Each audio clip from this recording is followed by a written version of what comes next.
বিএনপির চেয়ারম্যান তারেক রহমানকে খোলা চিঠি দিয়েছেন জাতীয় পার্টির প্রতিষ্ঠাতা চেয়ারম্যান হুসেইন মোহাম্মদ এরশাদের সাবেক স্ত্রী বিদিশা সিদ্দিকী। গেল 2 ফেব্রুয়ারি বিদিশা তার ব্যক্তিগত ফেসবুক অ্যাকাউন্টে চিঠিটি পোস্ট করেন। কিছু না বলা সত্য কথা তুলে ধরতেই এই খোলা চিঠি লিখেছেন বলে জানান বিদিশা। তারেক রহমান নির্বাচনী জনসভায় বিভিন্ন প্রতিশ্রুতি দিচ্ছেন, সেগুলোর বিপরীতে প্রশ্ন ছোড়েন বিদিশা। চিঠির শেষ দিকে বিদিশা ব্যাখ্যাও করেছেন কেন তিনি তারেক রহমানকে এভাবে লিখছেন। তিনি লেখেন, আমি একজন স্পেশাল চাইল্ডের মা। আমার সন্তান এরিক এরশাদ যখনই জানতে পেরেছে আপনি ঘরে ঘরে ফ্রি ইন্টারনেট পৌঁছে দেবেন, সে খুব খুশি হয়েছে, কারণ তার লেখাপড়া, গান বাজনা সবকিছু ইন্টারনেট নির্ভরশীল। প্রথম প্রশ্নে তিনি বিএনপির অবকাঠামোগত পরিকল্পনা জানতে চান। লেখেন, বাংলাদেশ প্রায় 20 কোটি মানুষের দেশ। এত বড় জনগোষ্ঠীর জন্য দেশব্যাপী সম্পূর্ণ বিনামূল্যে ইন্টারনেট নিশ্চিত করা প্রযুক্তিগত ও আর্থিকভাবে বিশাল চ্যালেঞ্জ। আপনি কি দয়া করে সংক্ষেপে জানাবেন এই লক্ষ্য অর্জনের জন্য আপনার সরকার কী ধরনের অবকাঠামো ও অর্থনৈতিক মডেল বিবেচনা করছে? দ্বিতীয় প্রশ্নে তিনি লেখেন, দেশের টেলিকম অপারেটররা বর্তমানে ইন্টারনেটকে ব্যবসা হিসেবে পরিচালনা করে।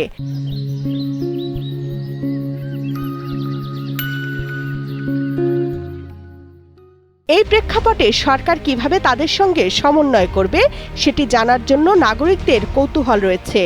আপনি কি মনে করেন এটি সরকারি বেসরকারি অংশীদারিত্বের মাধ্যমে বাস্তবায়ন করা সম্ভব? বিএনপি চেয়ারম্যানের প্রতি প্রশ্ন রাখেন তিনি।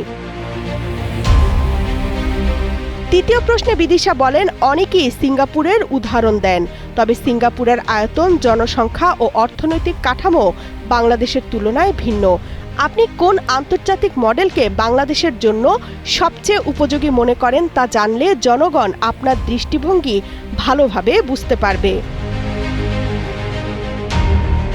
বিদিশা এরশাদ লেখেন, একই সঙ্গে আমি বিনীতভাবে কিছু বাস্তবসম্মত সম্ভাবনা তুলে ধরতে চাই। যদি আপনি উপযুক্ত মনে করেন এগুলো বিবেচনা করতে পারেন।